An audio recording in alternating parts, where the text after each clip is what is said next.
new startup pro forma, it's like, okay, we're going to hit 500,000 this year, 2.5 million next year, and 75 million in year 5, and it's the exact same arc, you know. Yeah, it's, 80 million. Yeah, or whatever it is. But it's 2015. We're going to be here, and so if they're really like basing it on that, it's like, well, okay, that's somebody made that up, and it's got to be like, yeah, enthusiasm, we get that, and then we'll figure out how to make money on this thing that is clearly a good idea. Yeah.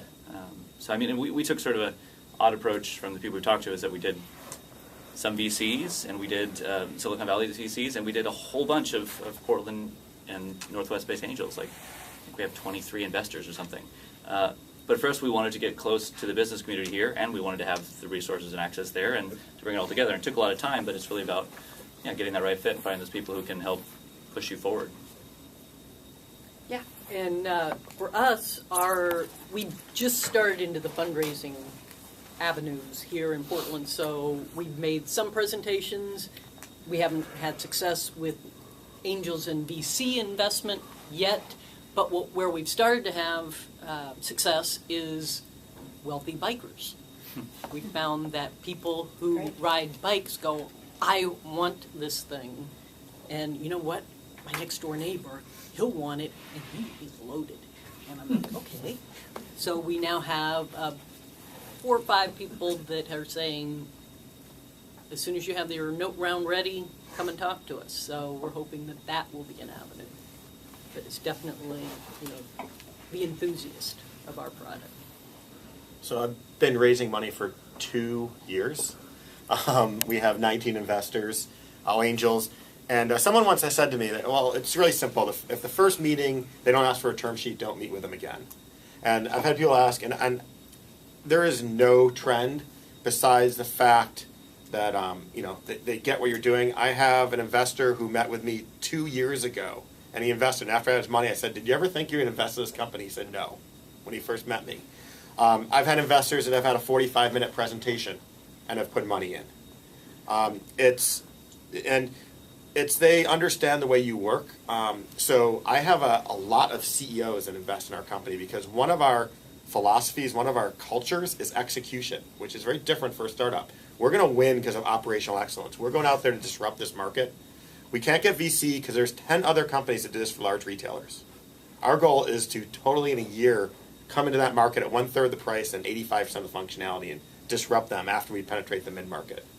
But people who are execution like that, and I resonated with them. A lot of VCs, a lot of investors that like to invest in a very early blue sky idea didn't get it because we're very defined what our market is. We actually have revenue and margins. We're making money back 3 months after we sign a customer up this early stage.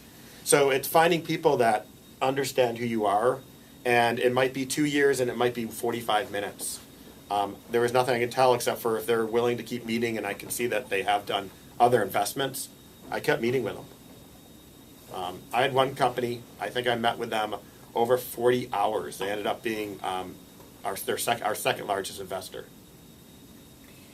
You raise a great point about execution in this. This is a good transition. So we talked about the ideas, the fun part. The execution, you could say, is the boredom of doing the thing over and over again, predictably, repeatably, and systematically, which isn't typically a lot like entrepreneurs. So how do you deal with the challenge of that next stage, systemizing your business, taking the, that kind of pop out of it? And is that an issue for anyone here? So our culture is innovation, execution, and they bang at each other. We're innovating to make the execution better. Every time that we decrease the amount of time that a sign-up goes from live, that is part of our culture. I mean, part of the things we do, we're a virtual company. Anytime someone has something good happen, they email it to the group.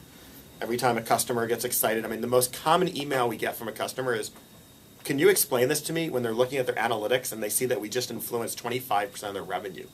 That we just their conversion rate just tripled by people click their recommendations. They get an email like, am I reading this correctly?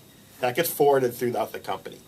To keep it going, it's long and hard, especially when most of our workers are at home. And so we have to keep, I call it the virtual water cooler. It's a very, very specific thing that I've designed to keep people together.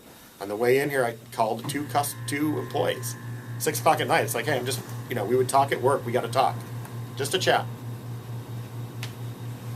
you're very good about understanding that you have a culture to create, and every company has a different culture, and usually starting a company, it isn't the first thing people are thinking about.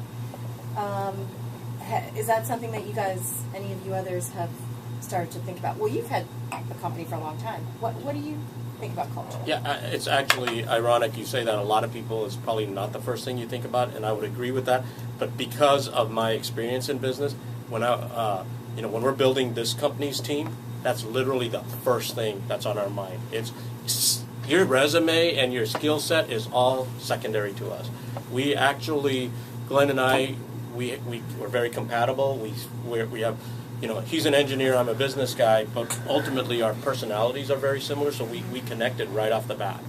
But as we went and started bringing people onto our team, one of the things that I feel entrepreneurs probably underestimate is the value of your instinct, your gut. You start letting your brain start processing things instead of your instinct.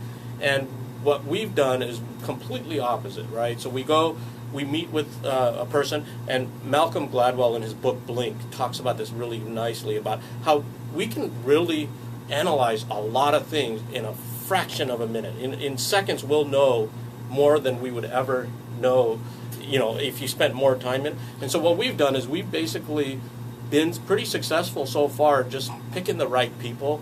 And our team that we have a team of 40 people right now that we're working with on this, but every one of them is dynamite. And we knew who we had to keep and who we had to get rid of right off the bat. And we made some decisions where, like, and we call it, we quote it now, but they're either our kind of people or they're not, and we can kind of tell right off the bat. And it's more of a gut feel than it is anything else. And we actually, this week, we interviewed 2 people, and it's ultimately coming down to that. We have which one of these 2 is fitting with us and which one is not. Because ultimately, if you think about it, all the rest of the stuff matters, but it's all secondary to this. Because if you could have the smartest developer, you could have the smartest, marketing person, you could have the smartest CFO who's technically competent in what they do, but if you're always butting heads, or you can't see things eye to eye, or your personality is not there, it's going to be a problem. And I'm not saying you have to agree on everything.